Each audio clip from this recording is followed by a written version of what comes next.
It's the stage where tradition, excellence, and style come together in perfect harmony. Everyone certainly brings their best. Have you ever wondered what conversations take place under these umbrellas, the stories they could tell? The shared smiles, the spirited conversations, the laughter in the air that carries between the roars of the crowds. Under the umbrellas, the world simply slows down. We remember why this place, this tournament, is about so much more.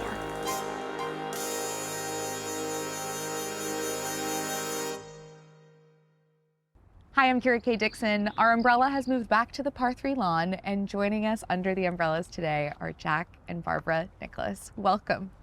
Thank you, Kara. Nice to be here. Oh, it is so nice to be here on this beautiful, bright, sunny day at Augusta National. It is a bright, sunny day, and the bright lights are in our eyes right now. I know. The bright lights of stardom, which you have been in those bright lights for many, many years.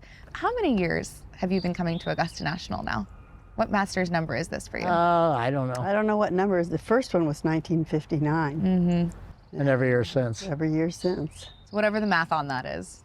Whatever it is. And Barbara, have you been to every single one? Not every single one. We had a few children arrive. Just a few, yes. Very close to the Masters a few times, but I think you only missed one.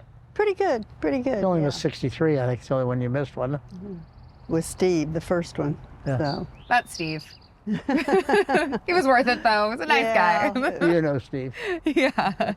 Well, I know that you've spent so many wonderful times here, but what is the magic still like every time you step on the grounds here at Augusta National? Well, driving down Magnolia Lane is always special. That was special in 1959, the first time I did it, and it's still special. You know, I think that what they do here is different than anybody else in the game of golf. They have the ability to be able to do things different, and they do. They do a nice job of it. And I mean, we just drove coming here.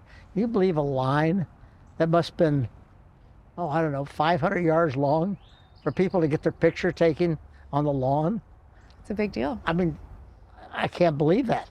I mean, you know, I don't want to wait two people in line to take a picture. I think that we know somebody to get you into the front of the No, line. I don't want to be in front of the line. That I don't do. But you understand what I mean. Of course. I mean, the aura of this place is phenomenal. Now we're sitting here on the edge of the par 3, which has totally been redone. And then we have cottages that were never here before that are beautiful. I mean, they're just continually making the place better. And but not only better for the golfer, but better for the spectator and for the patrons that come here. Yeah. Barbara, what have you noticed over the years that has been the most striking part of the growth of the Masters tournament? Well, I think the Masters, as Jack said, just has an aura. And I think you walk on the property and think you better act better. And I mean, that's silly, but you actually think that way. I'm going to sit a little straighter. Exactly. And it's just fun to see what they've done through the years, and everything is first class, and they don't overlook anything. No. So it's just it's fun to come, and it's a great feeling, and just love it. Jack, you mentioned we're sitting right on the edge of the par 3. Yeah. I can only imagine you've had some priceless moments right behind us over the years. I mean, obviously, if we've had some fun times, the most fun time was probably, good gracious, what's that, been 7 or 8 years ago when my grandson GT made a hole-in-one. Yes. That was by was far amazing. the most special moment for me. But they've just changed the golf course around and make it better for the spectator. And you know, it really doesn't affect it much for the golfer because it's just a day before the tournament. The tournament starts tomorrow, and so we're not worried too much about what today is. But I think everybody enjoys it. We enjoy seeing the people. When my grandson made the hole-in-one, I was playing with Tom Watson and Gary Player. And of course, that particular day, we were all in contention. I think Tom won the par 3. I finished, I think, 3rd or 4th, and Gary finished, all 3 of us finished in the top 10, which was kind of unusual for a bunch of old guys. You're showing them how it's done. Well, we were showing them how it's done for a short period of time. Then they went out to where we all had to hit drivers, and then we couldn't show anybody. That's fine. But Barbara, you've had some great moments in that white jumpsuit. You look good in a white jumpsuit. Well, just for a couple years. So And he says I have no idea what I'm doing, so you'll laugh. Last year we're on the first tee and we're walking off of the first tee and he comes over and takes the bag from me. And I said, what are you doing? He said, as long as you've been around golf and you don't even know how to carry a bag. She had no clue how to carry How a are you golf bag. carrying it? Oh, she just sort of draping straight up and down. You know how people grab a bag when they don't know what they're doing? Yeah. She's only been around golf for, 70 years? And here she's got that happy. But anyway, so I took the bag. Of course, I only had one club in it, so I carried the bag off. You know what, Barbara? You do everything else, so I think that's right. okay. It's okay. Well, you know, there really was one other special moment. In 1959, Jack's mom and dad and we all came down and we were here for his first Masters. And then his dad kind of started coming with a lot of men friends and she hadn't come back. And it's in kind of the 80s, I think, and she said to Jack, she said, you know, Jack, I'd like to go to the Masters one more time. And would you believe she picked 86? Oh, wow. So, I mean, we all, our family looks back at that and said, how did that happen and why? But it did. Yeah. So that makes the 86 Masters even more special. Wow. I wore yellow for you today Good. in honor of the 86 We love Masters. Thank you. What did she say to you that day? She didn't say a whole lot. She says, you know, nice going, Jack. My mother and my sister, both of them, first time they'd been there since 1959.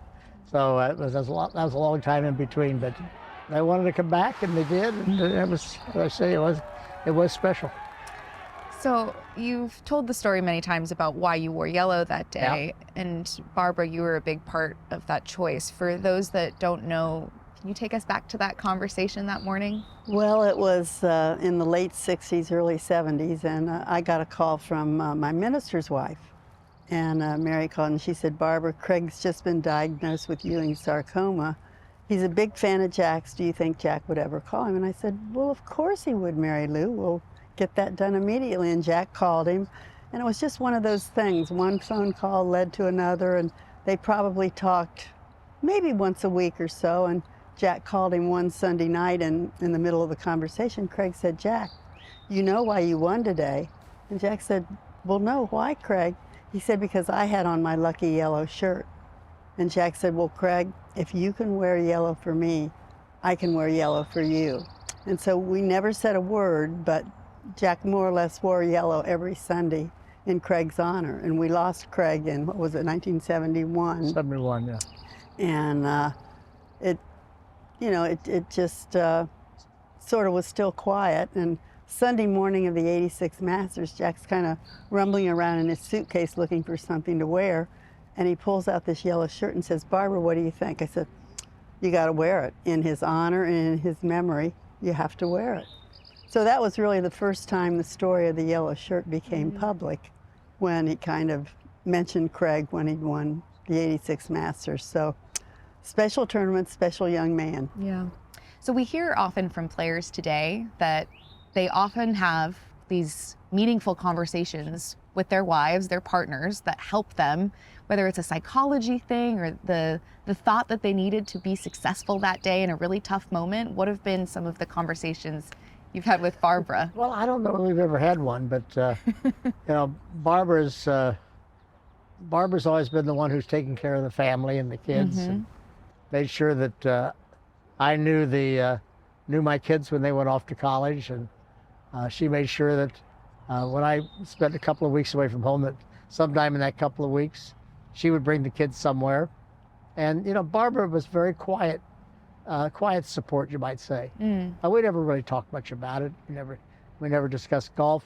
I left golf at the golf course, and we went home. We talked about family and kids and so forth. But when I get off in the morning, she, we'd have breakfast, go away. She'd say, "Play well, have a good day." That'd be about it. And I think that I knew that I had her support. She didn't have to, make a big deal out of it. She never did. We never made golf a big deal. Family was our big deal. Yeah, yes, of course. But how much easier was it to go out and accomplish what you did, knowing that everything was good? Well, it's always nice to know that, you've got support at home. Obviously, I never worried about it. Yeah. There was never a conversation because I didn't have to. It was always there. It was just, I just knew that Barbara was there supporting me, and that's all I needed. Yeah. All I needed to know. And it was, we had a great relationship, and still have a great relationship, and it's been a fun 65 years. Yikes. Wow. 65 years. Yeah. What are you doing to celebrate 65 years?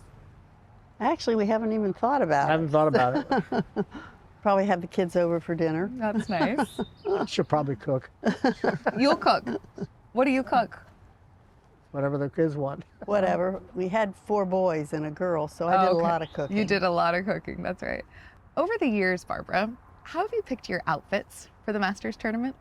You know, We that's- talk a lot about Jack's outfits, but I want to hear you know, about that's yours. funny you would ask, because walking over here, I was thinking, the first few, maybe 10 Masters I came to, I bought a new outfit for every day. Mm-hmm. And I thought, ooh, I was really a brat, wasn't I? But Did you do that? I did. See, you And never we told me really that. all wore skirts or dresses at that time. Mm-hmm. There really were no slacks on the golf course. So I've got slacks on today. You've got slacks on I do today. too. Yeah. Yeah. Describe what the honorary first tee shot has been like for you over the last few Well, years. I didn't want to do it. Oh, why not? Well, because I was still thought I was a golfer, and I didn't want to do it when I first started. Once I got started and I figured out that I wasn't going to play anymore, I've thoroughly enjoyed it. It's a privilege and an honor to be able to start off the golf tournament, and I know that Arnold and Gary and I did it for a lot of years, and of course after Arnold passed, then of course Tom Watson has joined the group. We had Lee Elder one year, and it was it's been fun. Obviously, we're going to do it again this year, and my golf bag consists of a golf bag and a driver. There's no other clubs in it, and because I'm not going to hit any other clubs. I mean, I know Gary will go to the practice range, and I was kidding him last night. I said, "Well, I assume that you're going to work on your short game and your bunker play before you get to the first tee." He said, "Oh yeah, of course. I'm gonna putt some too." Of course. Of course. He would never show up unprepared. Well, no, Gary plays golf every day. I know. I mean, he's going to be 90 years old this year. Fabulous. It's unbelievable. And, Gary, how many times have you shot your age? He says the last 2,686 times I played. I mean, But who's counting? That's Gary. But he's a wonderful guy. He's great. Yeah. I've loved Gary's company and enjoy the kidding and camaraderie that we've had. Watson's been a great friend for a long time. We've got along great, and of course, for the 3 of us to do that is a nice honor. Barbara, for the 6 wins that Jack had here, what was the best celebration that you had after the win? Well, I would say each one that happened, but probably the 86 Masters. I think Jackie was on the bag for the first time, and Jackie, every time someone asked him about it, he said, what does he remember? And he said that when Dad put the last putt in, he was looking at me. And so, that always comes to my mind, and think how special. He wasn't really concerned about his 6th major, but just including his son. So that's probably not the answer you really were looking for, but that was really special. The answer is what you make of it, yeah. And we never really, even the first few years that I won, they asked me, how was your dinner after the round? I said, what dinner? I didn't even know they had a dinner. And so, the first 2 or 3 times I won. Then in 75, when I won, we did go have a dinner. And I remember Cliff Roberts was, who I dearly loved. He was, this gruff, everybody's afraid to approach him. He was a old softy at heart. He was really a good guy. And he knew that I collected wine. And so he gave me 2 bottles of 45 Lafite Rothschild. Wow. And a case of 52 Lafite Rothschild. Now, you wouldn't find those anywhere, or you'd pay a fortune for them if you did find them. Well, anyway, he gave those to me. He said, "Now I want you to drink, every time you win another major, drink a 52, and for every Grand Slam that you win," he says, "you're going to drink a 45. So he gave me 2 of them. And I said, no, of course, I never drank any of it. But, I thought that was a really nice gesture, and I thought that was a very nice evening. And of course, we had everybody in '86 with us, and that was a nice evening. But we've never really celebrated golf wins and golf tournaments. That's never been a thing for us. To me, golf is a game. It's a great game. It's a game that's given us so many things and that we wouldn't have been able to do in life without it. Yes. And opened so many doors and things. But it's not something that we celebrate and sort of flaunt, you might say. We get together as a family. I don't even, if we get together, I don't doubt if we even talk about golf. That's kind of nice. Yes. We talk a lot about golf in other times. We talk plenty about golf, but golf is not a big thing. You come into my office at home, there's no golf in my office. Oh. And so, I just sort of, I'm kind of a strange cat that way. I just sort of don't like to flaunt it, and it's we just enjoy. I enjoy having the family and friends around, and that's what we do. Speaking of nice evenings, last night was the Champions Dinner. Yep. How was Scotty's menu? Well, his menu was some chili, which had some bite to it. Okay. I heard the soup last year was a little spicy. Well, that's the same thing. Okay. That was spicy. You had a choice of steak or blackened redfish, I think. And, so I actually took steak. Let's see what else we had. They had mac and cheese and sort of cream corn and some kind of, I don't know, they called it broccoli. I don't think it was. It looked more like kale. And I don't know what it was. And the best part to me was the skillet. The cookie. The cookie. Oh yeah. I know he's going to say the skillet cookie was the skillet best cookie part. with the ice cream in the center. That's what I ate. But I mean, and then he had sliders to start with, and firecracker shrimp and things like that.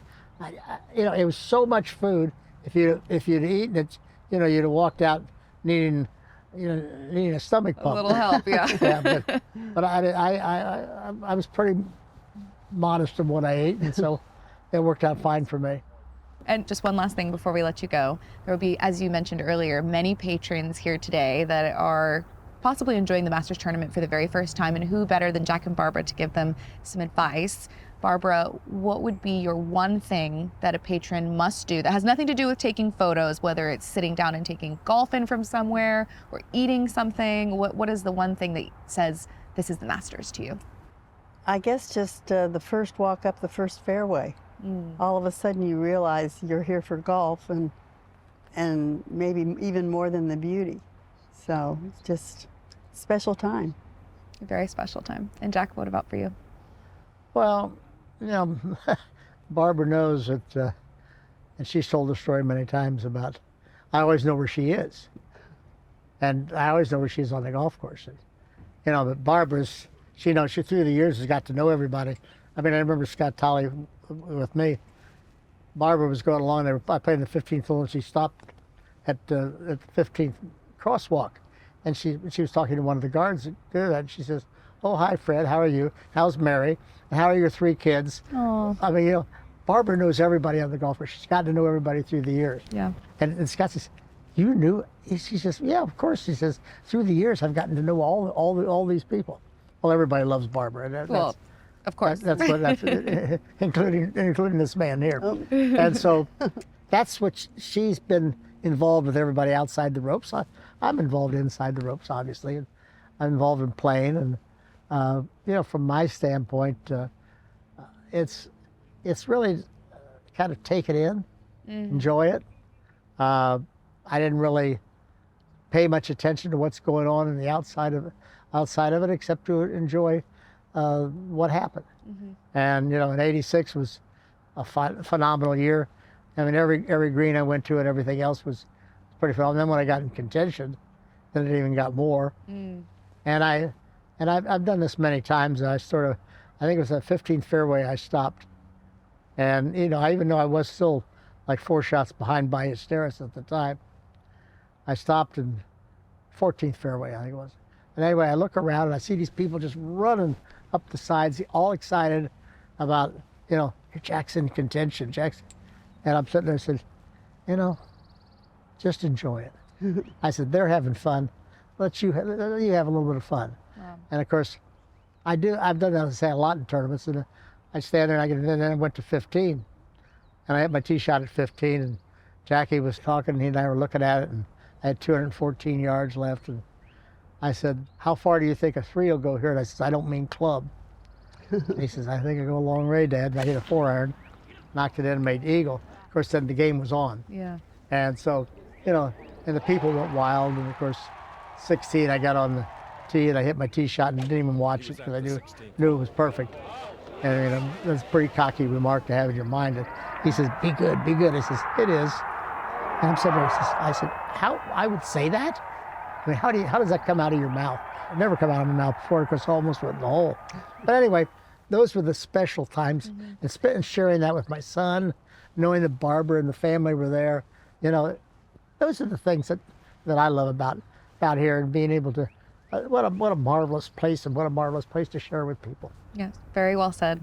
Patrons here this week would be only so lucky to get to see a storyline like that play out. So we can only hope that happens this week at the Masters tournament. Jack and Barbara, this has been an absolute honor. We're so grateful that you joined us under the umbrellas. Thank you so much. Thanks, Kara. Thank you. Appreciate it. We appreciate you.